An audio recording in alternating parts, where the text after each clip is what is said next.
Welcome to BRK news. So జనరల్గా గర్భం దాల్చడానికి సరైన ఏజ్ అంటే ఏది? సో ప్రెగ్నెన్సీలో ఎలాంటి కాంప్లికేషన్స్ ఉంటాయి, పోస్ట్ డెలివరీ ఎలాంటి కాంప్లికేషన్స్ ఉంటాయి, సో పూర్తి వివరాలు తెలుసుకుందాం. ఈరోజు మనతో పాటు ఉన్నారు ప్రముఖ గైనకాలజిస్ట్ డాక్టర్ హవ్య గారు. డాక్టర్ గారు నమస్తే అండి. నమస్తే అండి. డాక్టర్ గారు, ఈరోజు రీసెంట్గా ఒక న్యూస్ వచ్చిందండి. 10th క్లాస్ పాప ప్రెగ్నెంట్ అయ్యారు, డెలివరీ అయ్యాక చనిపోవడం జరిగింది. అంటే పోస్ట్ డెలివరీ కాంప్లికేషన్.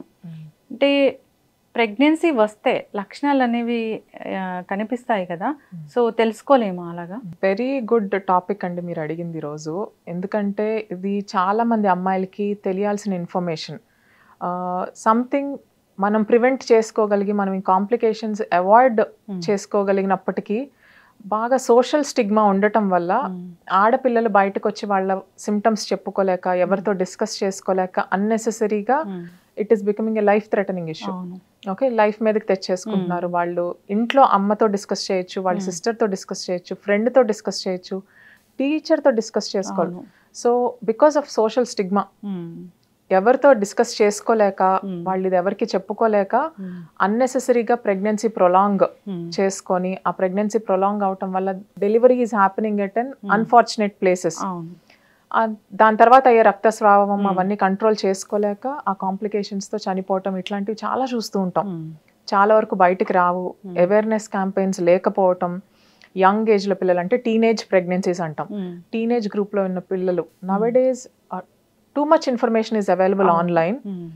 చాలా మంది ఎక్స్ప్లోర్ చేస్తున్నారు different avenues, whatever it is. ఎవరిని జడ్జ్ చేయటం కాదు, but when it comes to health వాళ్ళకి ఆ టాపిక్ గురించి అవేర్నెస్ ఉంటే కరెక్ట్ టైంలో కరెక్ట్ ఒపీనియన్ తీసుకొని డాక్టర్ సలహా ప్రకారంగా వాళ్ళు నెక్స్ట్ స్టెప్ అన్నది తీసుకోవచ్చు. పీరియడ్ మిస్ అయితే అది ప్రెగ్నెన్సీనా లేదా ఇంకా ఇతర లక్షణాలు ఏమైనా కనిపిస్తాయి? ఎవరికైనా, ఏ అమ్మాయికైనా కానీ మెన్సెస్ వన్స్ స్టార్ట్ అయిన తర్వాత ఫస్ట్ వాళ్ళకి ఒక ప్యాటర్న్ ఆఫ్ మెన్స్ట్రల్ సైకిల్ అన్నది ఆన్ గోయింగ్ ఉంటుంది. సో అలా రెగ్యులర్గా కొంతమందికి 25 రోజులకి, కొంతమందికి 30 రోజులకి, కొంతమంది 35 రోజులకి వాళ్ళ ప్యాటర్న్ ఆఫ్ సైకిల్ వాళ్ళకి తెలిసి ఉంటుంది.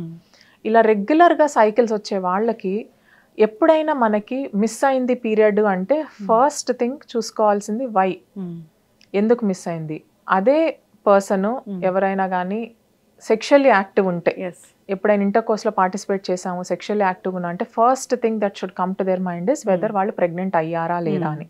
ఓకే, కొంతమంది బాగా యంగ్ ఉంటారు, వాళ్ళకి దీని గురించి అవేర్నెస్ లేక పీరియడ్ మిస్ అయినా ఏమైందిలే, ఇంట్లో వాళ్ళు కూడా హార్మోన్ ప్రాబ్లమ్స్ ఉన్నాయి కదా ఈ మధ్య, పీరియడ్ అలా మిస్ అయిందిలే, నెక్స్ట్ మంత్ వస్తుందిలే.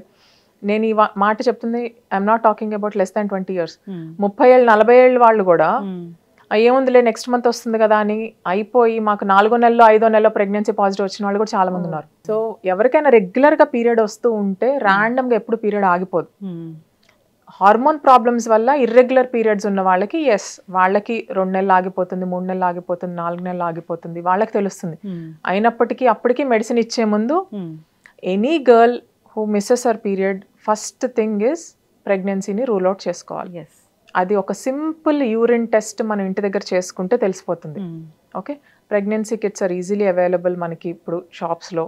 ఒక కిట్ తెచ్చుకొని యూరిన్ శాంపుల్ తీసుకొని దానిలో టెస్ట్ చేసుకుంటే ప్రెగ్నెంటా కాదా అని తెలుస్తుంది. ఇలాగా అంటే పెళ్ళికి ముందే సో ఏదైనా ఇతర రిలేషన్ వల్ల ఇలా ప్రెగ్నెన్సీ తెచ్చుకుంటే అది అబార్షన్ చేయడానికి ఏమైనా ప్రోటోకాల్ అలా ఉంటుందా? సో ఎర్లీగా pre marriage, pre marital sex అనేది కామన్ అవ్వటం వల్ల ప్రీ మెరైటల్ ప్రెగ్నెన్సీస్ కూడా అంతే కామన్గా చూస్తున్నాం. ప్రీ మెరైటల్ ప్రెగ్నెన్సీస్ ఎర్లీగా అంటే ఫర్ అన్ఫార్చునేట్ ఇన్సిడెంట్స్ వల్ల nowadays we also see rapes, మన ప్రొటెక్టెడ్ సెక్స్ వల్ల కానీ ప్రెగ్నెన్సీస్ రావటము, ఆర్ వాళ్ళ కన్సెంట్ లేకుండా someone taken advantage of them, దానివల్ల ప్రెగ్నెన్సీస్ రావటము, ఆ తర్వాత రియలైజ్ అయ్యి. So there are some social conditions where ఆ ఏజ్లో కానీ ఆ సిచ్యువేషన్లో కానీ అమ్మాయి ప్రెగ్నెన్సీ కంటిన్యూ చేయటం అన్నది it's not good for her. So అలాంటప్పుడు మన ఇండియన్ కాన్స్టిట్యూషన్లో లా ఉంది where legally they can go for termination of pregnancy అంటాం.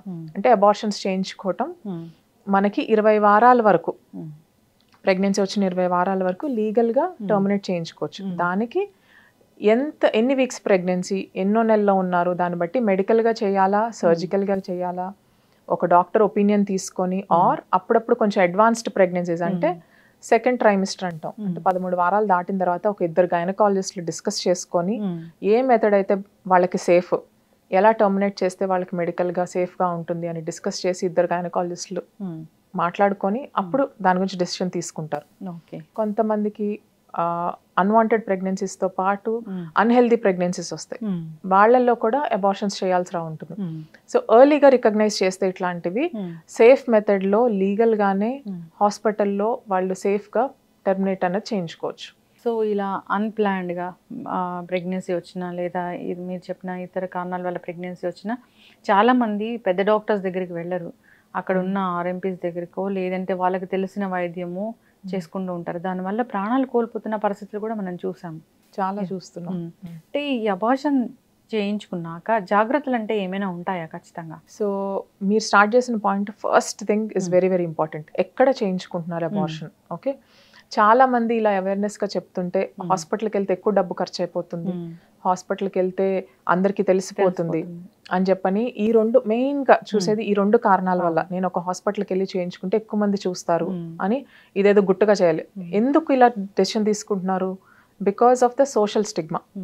వాళ్ళేమనుకుంటారు వీళ్ళేమనుకుంటున్నారు అని చెప్పని హెల్త్ మీదకి తెచ్చుకుంటున్నారు. Okay, so lot of people public కూడా there should be accepting. Okay, pregnancy రావటానికి అన్నది మల్టిపుల్ కారణాలు ఉంటాయి. ఓకే, ఒక అమ్మాయిని జడ్జ్ చేసేసి తెలియకుండా వాళ్ళని క్వశ్చన్ చేసి నువ్వు ఇలా చేస్తున్నావు కాబట్టి నీకు ఇలా ప్రెగ్నెన్సీ వస్తుందని, సో ఇలాంటి సోషల్ జడ్జ్మెంట్కి భయపడి ఆడపిల్లలు చాలా రాంగ్ డెసిషన్స్ తీసుకుంటున్నారు అండ్ రాంగ్ అడ్వైస్. ఓకే, పక్కన వాళ్ళ ఫ్రెండ్ ఏదో అడ్వైస్ చెప్పిందని ఫార్మసీకి వెళ్ళి మెడిసిన్స్ తీసేసుకొని వేసేసుకోవటం, ఆర్ ఎవరో చిన్న డాక్టర్ ఉన్నారు ఎవరికి తెలియకుండా చేస్తారు అని ఎవరో చెప్తే వాళ్ళ దగ్గరికి వెళ్ళి అసలు మెడికల్ ఎక్విప్డ్ కాని సెంటర్స్లో చిన్న పాకలోకి వెళ్ళి అక్కడికి వెళ్ళి అబార్షన్స్ చేయించుకోవటం, ఇలాంటివన్నీ చేయించుకోవటం వల్ల అన్హెల్దీగా టర్మినేషన్స్ అవ్వటం వల్ల ఎక్కువ రక్తస్రావం అయి ప్రాణాలు కోల్పోవటం, లేకపోతే గర్భసంచికి ఇన్ఫెక్షన్స్ వచ్చి ఆ ఇన్ఫెక్షన్ వల్ల వాళ్ళకి కంప్లీట్ బాడీలో సెప్సిస్ వచ్చి చనిపోయిన కేసెస్ ఉన్నాయి, ఆర్ ఆ గర్భసంచి కంప్లీట్గా తీసేయాల్సిన అవసరం. అంటే ఇమాజిన్ ఒక 13-14 ఏళ్ల పాపకి ఇలా ఇల్లీగల్గా టర్మినేషన్ చేయటం వల్ల పూర్తిగా గర్భసంచి తీసేయాల్సి రావటం, ఓకే, ఆర్ బెడ్ రిడన్ అవటం ఒక 4 రోజులు, ఇలాంటి కాంప్లికేషన్స్ చాలా చూస్తాం. సో కరెక్ట్ అడ్వైస్ తీసుకొని డాక్టర్ దగ్గరికి వెళ్ళి అడ్వైస్ తీసుకొని అసలు ఫస్ట్ స్కానింగ్ చేసుకొని చూసుకోవాలి. గర్భసంచి అసలు లోపలే ఉందా ప్రెగ్నెన్సీ, గర్భసంచి బయట ఉందా? అవును, చాలా ectopic pregnancy is one major complication, అది రూల్ అవుట్ చేసుకోవాలి. అంటే గర్భసంచిలో కాకుండా బయట ఎక్కడైనా ఉంటే అసలు మందులే వేసుకోకూడదు వాళ్ళు. ఓకే, మందులు వేసుకున్నారు అంటే డేంజర్, అది it is very life threatening. అంటే విల్ లూజ్ పేషెంట్స్. అంటే ఒక్కసారి బ్లీడింగ్ స్టార్ట్ అయింది అంటే అది ఎవరు కంట్రోల్ చేయలేరు, with in few hours will lose the person అనమాట. సో అందుకని awareness is more important. More people should come and talk about it. Awareness ఉండి ఫస్ట్ టైం పీరియడ్ మిస్ అయింది ఇంట్లో యూరిన్ మీరే చేసుకోండి, ఎవరికి చెప్పక్కర్లేదు. ఇంట్లో యూరిన్ టెస్ట్ చేసుకున్న తర్వాత యూరిన్ టెస్ట్ కనుక పాజిటివ్ వచ్చింది ప్రెగ్నెన్సీ కంటే, go to a doctor who is qualified, not any doctor.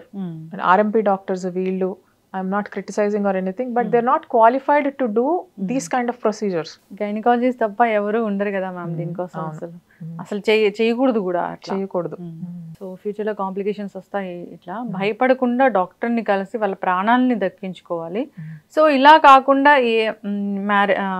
Marriage అయిన తర్వాత కూడా ఒకవేళ అన్ప్లాన్డ్గా ప్రెగ్నెన్సీ వస్తే సో అది కూడా అబార్షన్ చేయించుకోవడానికి వీలు ఉంటుందా? మన కాన్స్టిట్యూషన్లో ఎనీ యాక్సిడెంట్స్కి ఆర్ ఇట్లా అన్వాంటెడ్గా అన్ప్లాన్డ్గా ఆర్ ఫెయిల్యూర్, చాలా మందికి ఏంటంటే కాంట్రసెప్షన్ కాపర్టీ వేయించుకుంటారు, కాండమ్స్ వాడుతూ ఉంటారు, అయినా కానీ there is always a failure rate. అలా ఫెయిల్యూర్ ఆఫ్ ఎనీ కాంట్రసెప్షన్ వల్ల కానీ ప్రెగ్నెన్సీస్ వచ్చిన వాటికి ఎర్లీ ప్రెగ్నెన్సీలో టర్మినేట్ చేసుకోవడానికి ఒక వెసులుబాటు ఉంది. Okay, so as early as possible period miss అయిన తర్వాత ఇమీడియట్గా మనం చెక్ చేసుకుంటే the abortion process will be easier. వాళ్ళకి హెల్త్ మీద ఉండే ఇంప్లికేషన్స్ కూడా చాలా తక్కువ ఉంటాయి. సో ఓపీ బేసిస్ అంటే వచ్చి హాస్పిటల్కి వచ్చి ఎర్లీగా చెక్ చేయించుకొని టాబ్లెట్స్ ద్వారా సరిపోతుంది. అదే మరి అడ్వాన్స్డ్ ప్రెగ్నెన్సీ అంటే 3 months 4 months అయిన తర్వాత అంటే అప్పుడు ఒక హాస్పిటల్లో ప్రాబబ్లీ 1 or 2 days మనం అడ్మిట్ చేసుకొని ఏదర్ అండర్ ఎనెస్థీషియా కొంతమందికి చేయాల్సి ఉంటుంది, లేకపోతే అడ్మిట్ చేసుకొని టాబ్లెట్స్ ద్వారానే కొంతమందికి చేయాల్సి ఉంటుంది. 20 weeks లీగల్గా మనం టెర్మినేట్ చేసుకోవచ్చు. Beyond 20 weeks it's not allowed unless ఏదైనా బేబీకి ఏమైనా అనామలీస్ ఉన్నా కానీ ఆ ప్రెగ్నెన్సీ కంటిన్యూ చేస్తే బోత్ మదర్కి బేబీకి ఏమైనా ప్రాబ్లమ్స్ వచ్చే ఛాన్స్ ఉంది అని తెలిస్తే అలాంటివి ఓన్లీ అడ్వాన్స్డ్ ప్రెగ్నెన్సీస్లో చేయగలం. Are before 20 weeks of pregnancy అంటే ఆల్మోస్ట్ 4.5 months లోపలనే మనం లీగల్గా టర్మినేషన్ అనేది ప్లాన్ చేసుకోవచ్చు. అయితే మ్యామ్ జనరల్గా ప్రెగ్నెన్సీకి ఈ ఏజ్ వరకు వాళ్ళు ప్రెగ్నెంట్ అవ్వచ్చు ఈ ఏజ్ నుంచి అంటే ఎలా ఉంటుంది ఏజ్ లిమిట్ అంటే? సో ఎనీవన్ అంటే మెన్సెస్ స్టార్ట్ అయినప్పటి నుంచి మనకి లాస్ట్ మెన్సెస్ స్టాప్ అయ్యే వరకు అంటే మెనార్కే నుంచి మెనోపాజ్ వరకు the girl can get pregnant. అంటే ఈ టైంలో ప్రతి నెల వాళ్ళకి నెలసరి వస్తున్నప్పుడు అండం విడుదలయ్యే ఛాన్స్ ఉంటుంది. ఓకే, ఓవ్యులేషన్ అన్నది జరుగుతుంది. ఎగ్ రిలీజ్ అవుతుంది అంటే అప్పుడు దాకా ప్రెగ్నెన్సీస్ వచ్చే ఛాన్స్ కూడా ఉంటుంది. Okay, we saw it as early as వాళ్ళు మెన్సెస్ వచ్చిన ఫస్ట్ సైకిల్ నుంచి లాస్ట్ పీరియడ్ దాకా కూడా వాళ్ళకి ప్రెగ్నెన్సీ వచ్చే ఛాన్స్ ఎప్పుడైనా ఉంటుంది. ఓకే, సో అలాంటప్పుడు any time if anyone is sexually active contraceptive measure అన్నది వాడుకోవాలి. చాలా మంది ఏంటంటే మా 2 పిల్లలు కంప్లీట్ అయిపోయారు, 10 ఏళ్ళు అయిపోయిందండి, మాకు ఇప్పుడు ఏం పిల్లలు పుడతారులే అని కాంట్రసెప్షన్ వాడరు. 48-50 years వరకు కూడా ప్రెగ్నెన్సీస్ చూసాం. ఓకే, సో ఎనీవన్ మెన్సెస్ వస్తున్నాయి అంటే మీకు లోపల అండం విడుదలవుతున్నట్టే. ఆ అండం విడుదలవుతుంది అంటే మీరు ప్రెగ్నెంట్ అయ్యే ఛాన్సెస్ ఉన్నట్టే.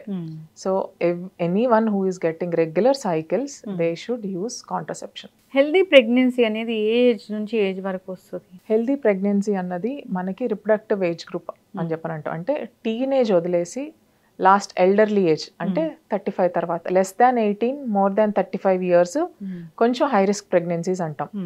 అంటే 18 years నుంచి 35 years మధ్యలో usually healthy pregnancies chances are higher.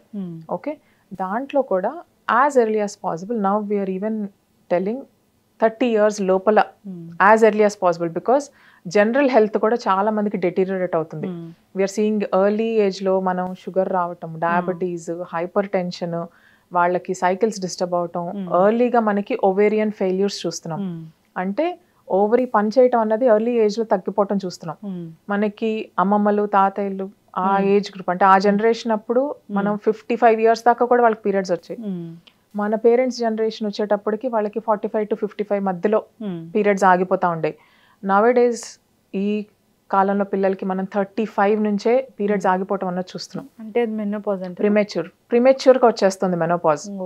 Okay, అంత ఎర్లీగా మెనోపాజ్ వస్తుంది అంటే ఇంకా ఎర్లీగా మనం ప్రెగ్నెన్సీస్ ప్లాన్ చేసుకోవాలి. Okay, but unfortunately because of the working culture కానీ వాళ్ళు డిలేడ్ మ్యారేజెస్ వల్ల కానీ డిలేడ్ ప్రెగ్నెన్సీస్ అన్నది ఎక్కువ చూస్తున్నాం. పీపుల్ గెట్ ప్రెగ్నెంట్ 40-45 అప్పుడు కూడా ప్రెగ్నెన్సీస్ చూస్తున్నాం. కానీ సమ్మన్ హూ హాస్ ప్లాన్డ్గా మ్యారేజ్ అయితే don't delay your pregnancies. As early as possible less than 30 years of age మీరు ప్రెగ్నెన్సీ ప్లాన్ చేసుకుంటే ఓవం క్వాలిటీ అన్నది బాగుంటుంది.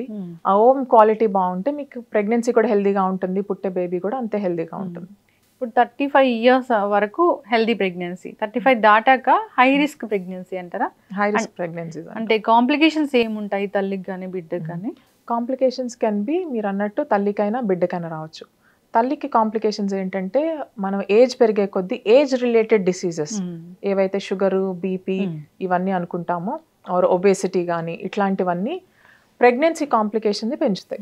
ఓకే, ప్రెగ్నెన్సీలో ఇంకా షుగర్ వచ్చే ఛాన్సెస్, ప్రెగ్నెన్సీలో బీపీ వచ్చే ఛాన్సెస్ ఇలాంటివి పెరగటం వల్ల that pregnancy becomes high risk. Okay, ప్రెగ్నెన్సీలో షుగర్ వచ్చిందంటే బేబీ గ్రోత్ బాగుండదు, ఆర్ బేబీ చుట్టూతో ఉండే ఉమ్మనీరు పెరగటం, ఆర్ కరెక్ట్గా కంట్రోల్లో పెట్టుకోకపోతే బేబీకి అవయవ లోపాలు వచ్చే ఛాన్సెస్ ఇవన్నీ ఉంటాయి. ప్రెగ్నెన్సీలో బీపీ వస్తే కనుక అది బీపీ కంట్రోల్లో లేకపోతే బీపీ బాగా హై అయిపోతే ప్రెగ్నెన్సీలో ఫిట్స్ వచ్చి మదర్ ప్రాణానికే ప్రమాదం వచ్చే ఛాన్సెస్ కూడా ఉంటుంది. అది ఎక్కువ ఏజ్లో chances the risk is higher. దాంతోపాటు ఏంటంటే మదర్ ఏజ్ 35-30 years దాటినప్పటి నుంచి మనం పుట్టుకతోనే మనకి ఎన్ని అండాశయంలో ఎన్ని అండాలంటే ఎన్ని ఎగ్స్ ఉంటాయో అవే ఉంటాయి మనకి చివరి దాకా. సో మనం ఏజ్ అయ్యే కొద్దీ ఆ ఎగ్ కూడా ఏజ్ అవుతూ ఉంటుంది. సో ఎగ్ ఏజ్ అవుతూ ఉంటే ఏజ్ రిలేటెడ్ చేంజెస్ ఎగ్లో కూడా వస్తూ ఉంటాయి. సో దాంట్లో డిఎన్ఏ డ్యామేజ్ అవ్వటము, ఆ డిఎన్ఏ డ్యామేజ్ అవటం వల్ల మనకి అన్హెల్దీ బేబీస్ రావటము, ప్రెగ్నెన్సీస్ అన్హెల్దీ అవ్వటం అన్నది కూడా చూస్తూ ఉంటాం. So the early the pregnancy the healthier are both mother and baby. So ఇన్ని టైమ్స్ డాక్టర్ దగ్గరికి ఖచ్చితంగా వెళ్ళాలి డ్యూరింగ్ ప్రెగ్నెన్సీ అని బీన్ దర్ చాలా ఇయర్స్ నుంచి మనం గవర్నమెంట్ హాస్పిటల్లోకి వెళ్తే ప్రెగ్నెన్సీ కేర్ సరిగ్గా ఉండదు, ప్రైవేట్ లో చూపించుకుంటే బాగా చూస్తారు మమ్మల్ని అని చాలా మందికి అపోహ ఉండేది. యాక్చువల్లీ స్పీకింగ్ గవర్నమెంట్ హాస్పిటల్స్ లో మెటర్నిటీ సెంటర్స్ లో ఎస్పెషల్లీ ఎప్పటి నుంచో చాలా వరకు for healthy pregnancy they are trying a lot. Okay, దాంట్లో మినిమం ఇన్నిసార్లు అట్లీస్ట్ మనం హాస్పిటల్ విజిట్ అన్నది చేయించుకోవాలి అన్నది రూల్ ఎప్పటి నుంచో ఉంది. తర్వాత హెల్దీగా ఉండటానికి మీకు కుదిరితే ఆర్ హై రిస్క్ ప్రెగ్నెన్సీస్ ఇంకెంత ఫ్రీక్వెంట్ గా హాస్పిటల్కి వచ్చి చెక్ చేయించుకోవాలి అట్లీస్ట్ అన్న దానికంటే ఈ హెల్త్ చెక్స్ ప్రెగ్నెన్సీ అన్నది ఆల్రెడీ డిటర్మైండ్ ఎన్నో ఇయర్స్ నుంచి ఉంది. చాలా మందికి తెలియదు, గవర్నమెంట్ హాస్పిటల్కి వెళ్తే పట్టించుకోరు చూడరు అని అనుకుంటారు, కానీ government hospital is well equipped. And మనకి ఆశా వర్కర్స్ అన్న వాళ్ళని కూడా చాలా వరకు ట్రైన్ చేసి డోర్ టు డోర్ వెళ్ళి వాళ్ళు ప్రెగ్నెంట్ ఉమెన్ ఎంతమంది ఉన్నారు, వాళ్ళకి సరైన పోషక విలువలు దొరుకుతున్నాయా లేదా, వాళ్ళకి గవర్నమెంట్ అంగన్వాడీ సెంటర్స్లో వాళ్ళకి కావాల్సిన సప్లిమెంట్స్, ఐరన్ కాల్షియం సప్లిమెంట్స్, వాళ్ళకి కావాల్సిన డైటరీ ఐటమ్స్ అంటే ప్రోటీన్ పౌడర్స్, ఎగ్ సప్లై చేయటం, టైంకి మీల్ సప్లై చేయటం, ఇవన్నీ మన గవర్నమెంట్ స్కీమ్స్లో ఎప్పటి నుంచో ఇన్కార్పొరేట్ అయి ఉన్నాయి. బట్ చాలా మంది అవైల్ చేసుకోరు ఇలాంటివన్నీ. సో తక్కువగా ఉన్నా కానీ ఏదో కష్టపడి ప్రైవేట్ హాస్పిటల్కి వెళ్ళి చూపించుకుందాం అన్న అపోహలో వాళ్ళ ఖర్చంతా మెడిసిన్స్ వీటి మీద పెట్టేసేసి వాళ్ళు న్యూట్రిషియస్ డైట్ తీసుకోరు. ఇంటికి వెళ్ళి ఆ టాబ్లెట్ వేసుకుంటే బేబీ హెల్దీగా ఉంటుంది అన్న అపోహలోనే ఉంటారు. బట్ డైట్ తను మాల్నరిష్డ్గా లేకుండా గుడ్ న్యూట్రిషన్ కనుక మదర్కి రీచ్ అయితే ఏ టాబ్లెట్ అవసరం లేకుండా they can have a healthy baby. Pregnant అయ్యారు అని ఎలా తెలుస్తుంది అంటే పీరియడ్ మిస్ అయితే అది మనం ఖచ్చితంగా చెక్ చేసుకోవాల్సిందే మీరు చెప్పిన ఏజ్ ప్రకారము. సో ఇంకా ఏదైనా అన్వాంటెడ్ అలాంటి ప్రెగ్నెన్సీస్ వస్తే అది ధైర్యంగా డాక్టర్ దగ్గరికి వెళ్ళొచ్చు. సో వెళ్తే అసలు డాక్టర్ డిసైడ్ చేస్తారు ఏంటి అనేది. అలా చెప్పకుండా ఉండడం వల్ల ఆ ప్రెగ్నెన్సీ చాలా దూరం వెళ్ళిపోతుంది, ఇంకా అది దాన్ని అబార్షన్ చేయాల్సినంత టైం కూడా దాటిపోతుంది. సో ప్రాణాల మీదకి తెచ్చుకోవాల్సిన పరిస్థితి అనేది వస్తుంది. సో ఇన్ఫెర్టిలిటీ ఇష్యూస్ పెరుగుతున్నాయి అంటే చాలామంది 35 తర్వాత ప్లాన్ చేసుకుంటూ ఉన్నారు, హై రిస్క్ ప్రెగ్నెన్సీ అని అంటూ ఉన్నారు.